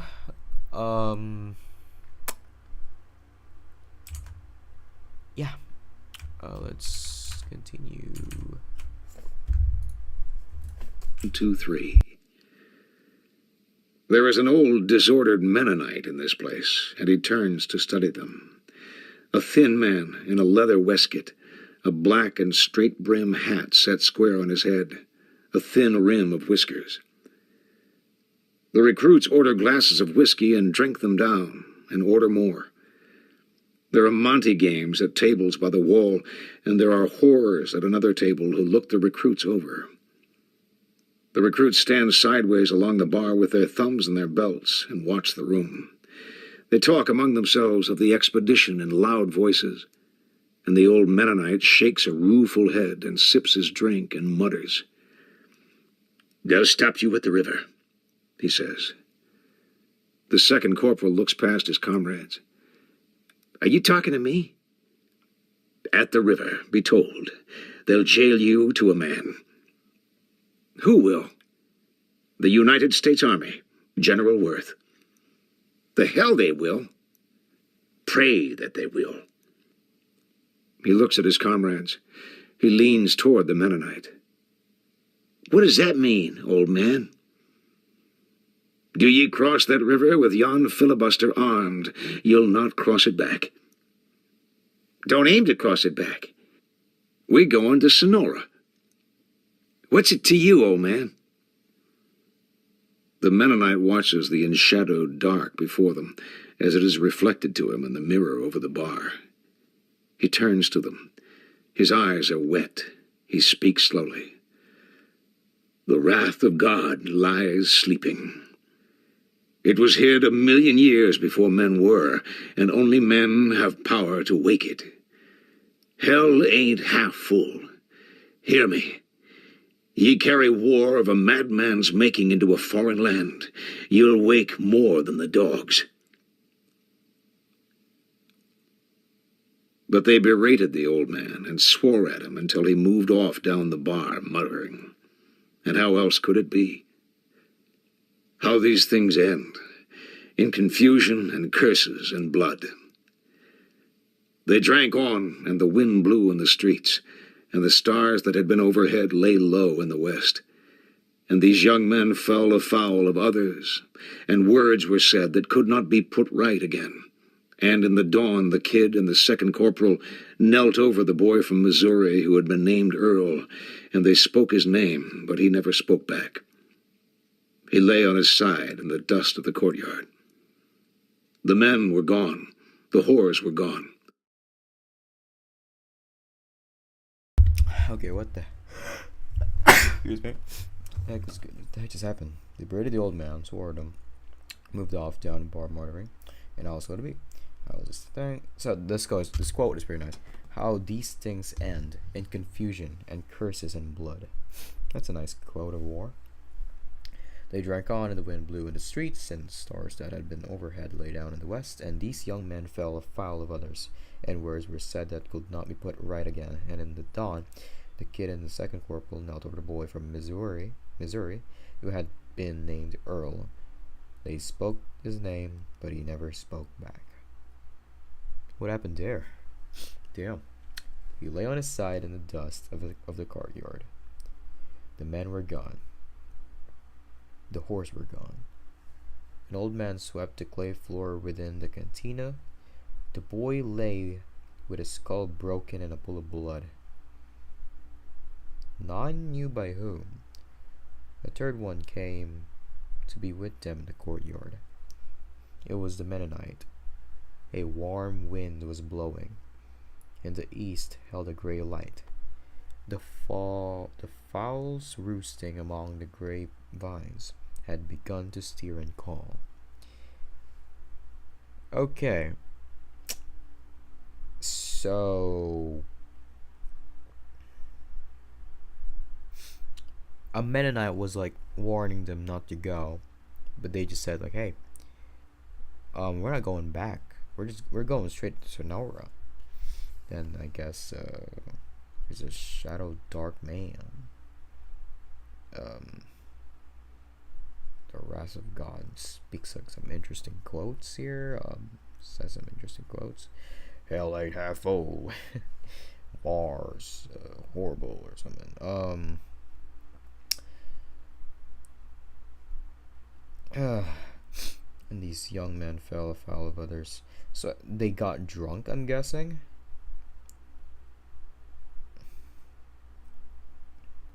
Then, what was it? These young men fell afoul of others. Let me put it right again.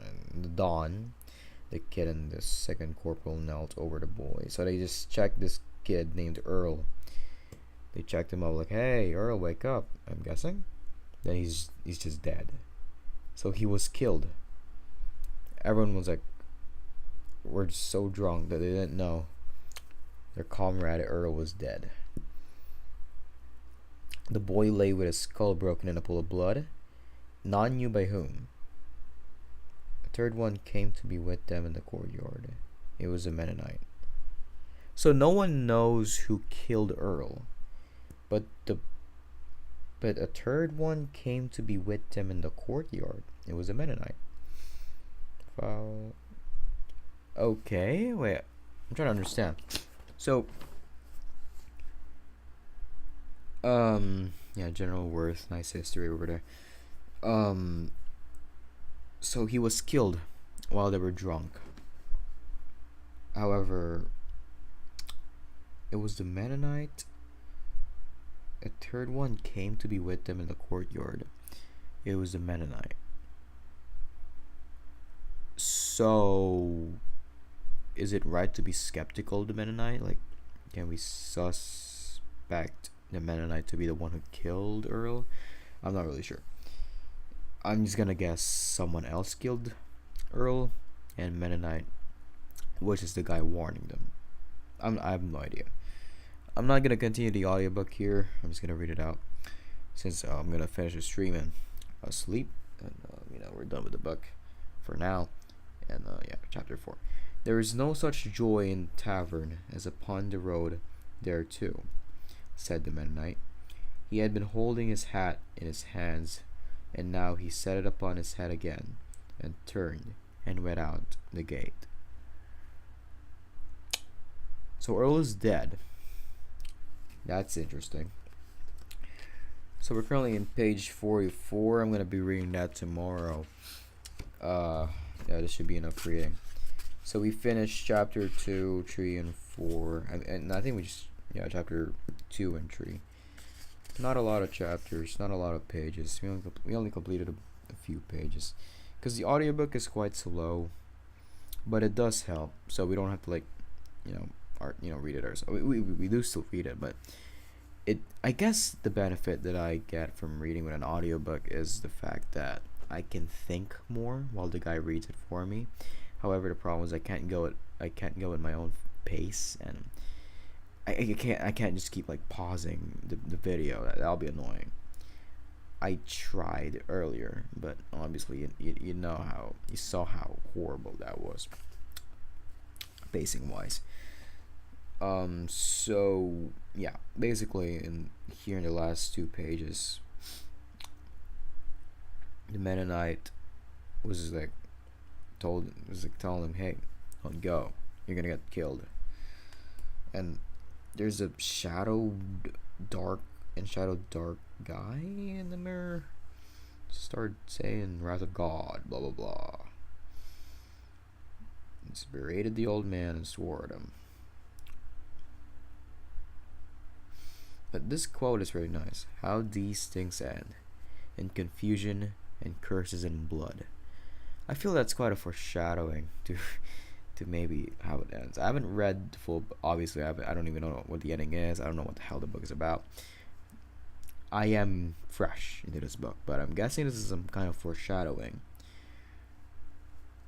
Okay, this quote might be foreshadowing. I'm not sure. So they drank on and the wind blew. They drank on. Next thing they knew, Earl's dead. Is this some kind of imposter situation and one of them is a traitor?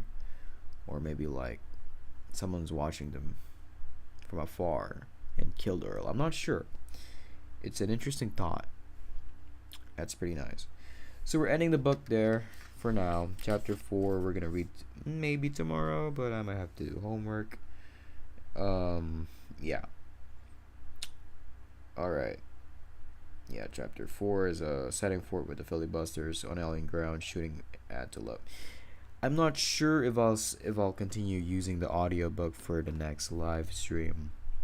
Maybe I might need it. I'm not sure. Yeah, I'll just keep using the audiobook. Audiobook helps because I sometimes don't know how to read every word in the book. My English ain't that, it ain't the greatest. It also ain't decent.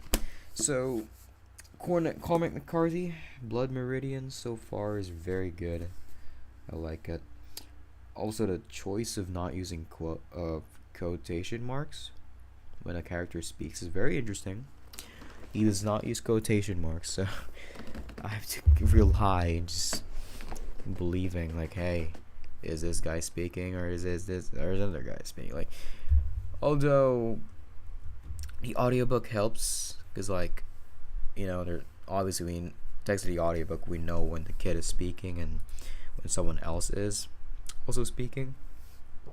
But I might also have to like read off stream, maybe in class when I have like free time. So McCarthy's choice to not use quotation marks is very interesting. I don't know if that's a good thing or a bad thing. I'm not gonna say anything about it. But yeah, so far the book is pretty great. I'm just gonna put it here, keep it in chapter 4, save it at that, bookmarks. Yeah. Chapter 4. Okay, close that.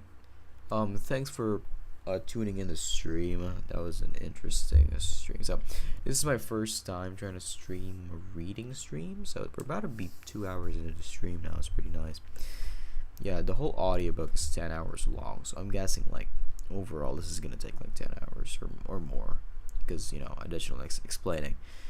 Although there are gonna be some instances where I will be reading off stream, so I might have to skip a few pages or even a chapter.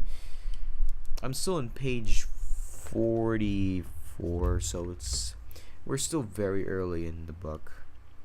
Very early, like probably like 17%, maybe even 11.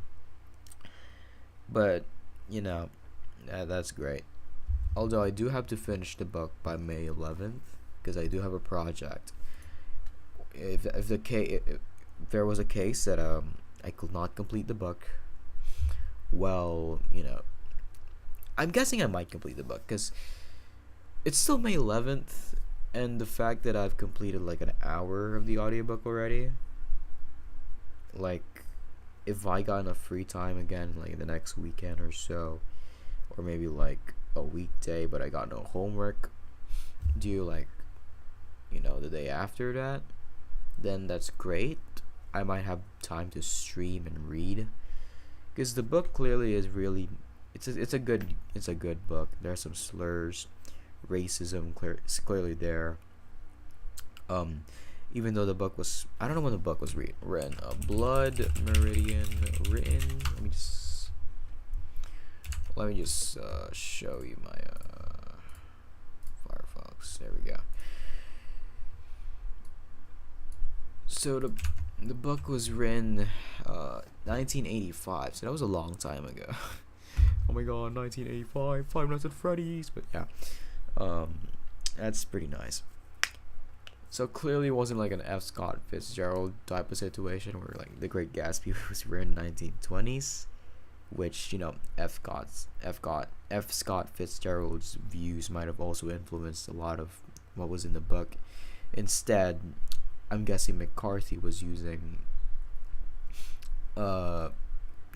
it's making it very accurate that he's not afraid to pull punches. He's using slurs and I guess what he thinks, what Americans thought of like Mexicans back then in the 1800s, pre-Civil War, and just fresh off the Mexican-American War. It's interesting. Clearly I'm not prepared for this book, but I don't really mind it. I don't really care. It's a very good book. It's a very good book. It says here anti-Western genre. Well, even sometimes not anti-Western, but it is a Western book.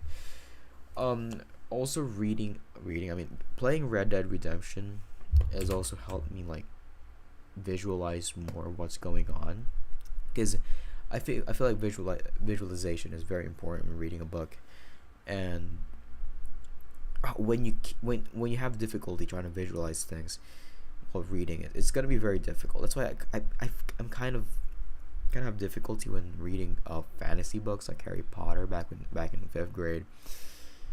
Like, what the hell is this? What's going on? And the movie really helped me like see what. Oh, okay, that is what it meant and such.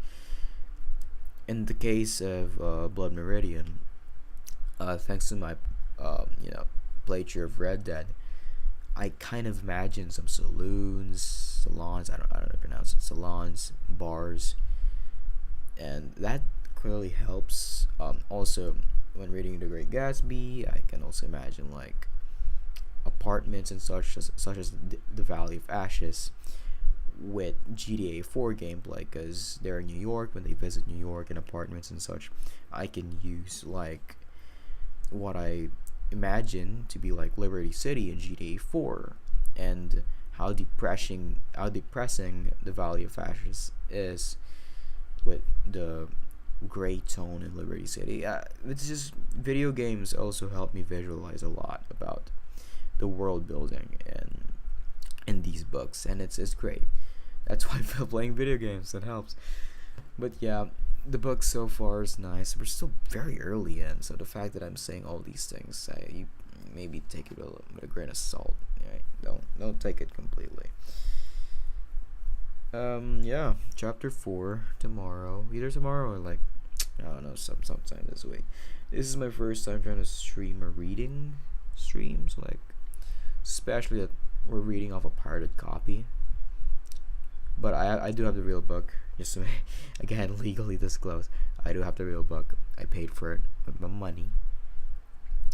But in order to show the viewers what the hell I'm reading, um, there is a pirated copy.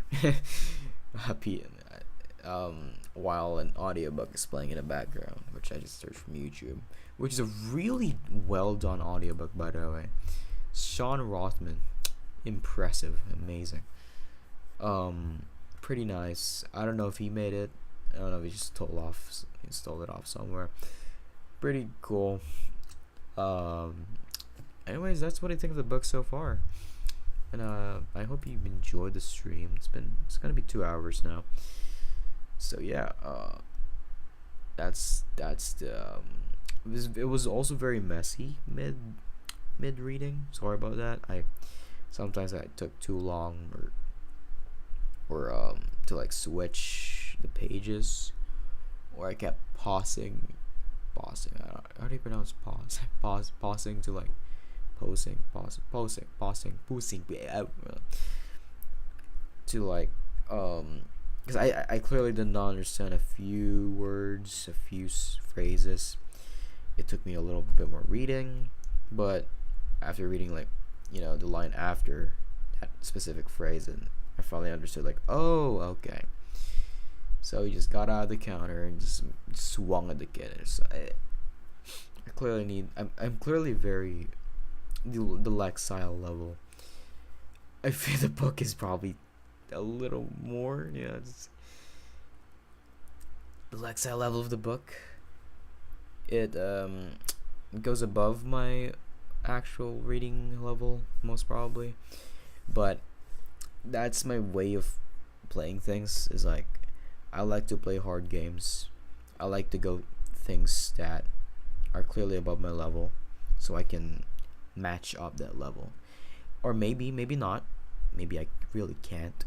But I clearly improve, and it would have done better than reading a book that I felt no difficulty in reading. Right?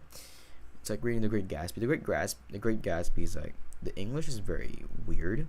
There's some very complicated words and such, and yeah, I think reading more complicated books or playing more difficult games and just learning more abstract ideas do help. They are harder, they're more difficult, but I feel like they help long term. That's what I'm trying to say. Yeah, that was a stream. It's about to reach 2 hours soon. I think I'm just like stretching it to reach 2 hours. It's my first ever 2 hour stream, I think, or have I streamed 2 hours before? It's probably my first time. So that's the stream. Thanks for tuning in.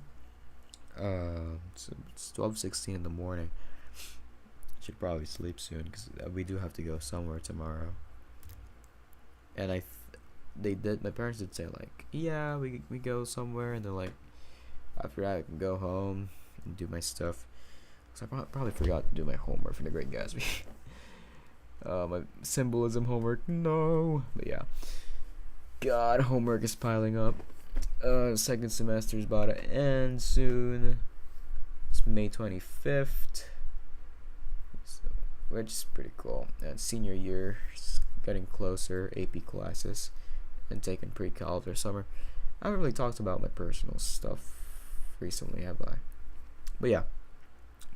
Thanks for tuning in. Hope you guys enjoy. And